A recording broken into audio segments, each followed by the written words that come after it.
You have to remember, EAA was set up to be not just about a different kind of teaching. It was set up to be about a different kind of learning.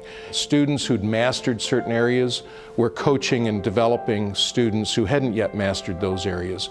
That's something Veronica brought to the table. She brought a significant approach to teacher training and development. And that kind of investment in the folks that are facilitating learning made a huge difference. Yeah, I certainly saw great improvement in the EAA schools over the last couple of years in my visits, and you could see the work that the administrators and teachers have done to engage students. You saw it in the classrooms by the types of instruction that was taking place and the engagement between the staff and the students. There have been some significant changes over the last couple of years in EAA schools because of the leadership that we've had, because of the strong academic strategy and great trained teachers.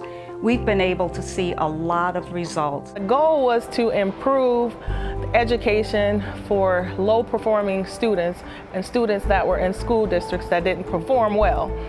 These young people have grown significantly in these 5+ years here in the Education Achievement Authority of Michigan. I cannot say enough about how the Education Achievement Authority of Michigan helps students with their future and their destiny. I think everyone had a very eye-opening experience working here at the EAA. I got a chance to work with some really great teachers, and they really were trying to turn the school around, and it happened. In the process, we leaned on each other, we supported each other, we held each other accountable, and we collaborated very well. We developed people from our youngest teachers all the way up to our most veteran principals to make sure that they had all of the tools and best practices necessary to them to make the kinds of gains that they needed to make.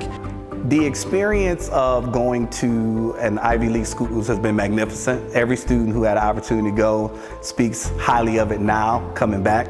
I think for a lot of our kids, the excitement was not just going to a college, but going to the best colleges per se. My experience as a principal under the Education Achievement Authority has allowed me to grow as a leader. I would hope that those programs that we have the metrics on that have shown that they are successful, that the school board and the new superintendent will adopt those. I believe that there has been a concentrated effort to provide the resources to improve the quality of education for children across the entire city of Detroit. The partnership model is about the local district, in this case Detroit schools, owning the issues in the schools that are causing the low performance, but providing supports in terms of partners. So the transition has involved an 18-month process of working with Detroit Public Schools. It's involved numerous collaborations between EAA, DPSCD, the Governor's Office, Treasury, and MDE. We've done a lot of hard work, but it's all coming together. Kids are continuing to receive great education, and we are on track to hand everything over to DPSCD on June 30th. Dennis Muchmore, the former Chief of Staff to Governor Snyder, and I have known Shawnee Penn for a long time. And when Veronica was looking for a Chief of Staff, I was convinced that Shawnee's commitment to education plus her Detroit network would make her a very effective Chief of Staff, and I think she's proven that to be the case. So now that we're winding down and it's the last 2 weeks before the transition to DPSCD, I look at our team as passing the baton. So I hope that when Dr. Vitti takes our schools back on July 1, he's very happy and pleased with the transition and the structure that we've put in place to guarantee that these schools are successful.